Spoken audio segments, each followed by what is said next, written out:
আজি হ'ল আমাৰ গাঁৱৰ বাৰ্ষিক হোমযজ্ঞ আৰু এই বাৰ্ষিক হোমযজ্ঞ বুলি আমাৰ ঘৰৰ প্ৰত্যেকেই মন্দিৰত যোৱাৰ বাবে সাজু হৈছে।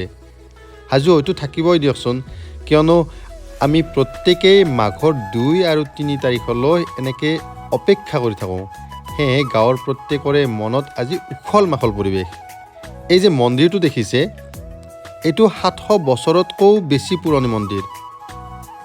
আপোনালোকে বহুতে নিশ্চয় জানে যে সত্যনাৰায়ণ মন্দিৰ অসমত যথেষ্ট কম সংখ্যক আছে আৰু এই কম সংখ্যক থকা মন্দিৰৰ ভিতৰত আমাৰ গাঁৱৰ এই মন্দিৰটো এটা অন্যতম মন্দিৰ। এই মাঘৰ 3 তাৰিখে গাঁৱৰ নতুন পুৰণ আৰু গাঁৱৰ পৰা যি মানুহে বেলেগত গুচি গৈছে তেওঁলোকো আমাৰ গাঁৱত আহে, মনৰ ভাৱ প্ৰকাশ কৰে, লগ লাগে, কথা পাতে, দিনটো এনেদৰে পাৰ কৰে। এয়া চাওক, সকলোবোৰ মানুহ আমাৰ ইয়াতে গোট খাইছে আৰু এনেকৈ আমি দিনটো পালন কৰোঁ, দিনটো আমি অতিবাহিত কৰোঁ। আয়তী নাম, ৰাজহুৱা ভোগ গ্ৰহণ, অলপ ধেমালি তথা ফূৰ্তি, এই সকলোবোৰ মাজেৰে আমি দিনটো এনেদৰে পালন কৰোঁ।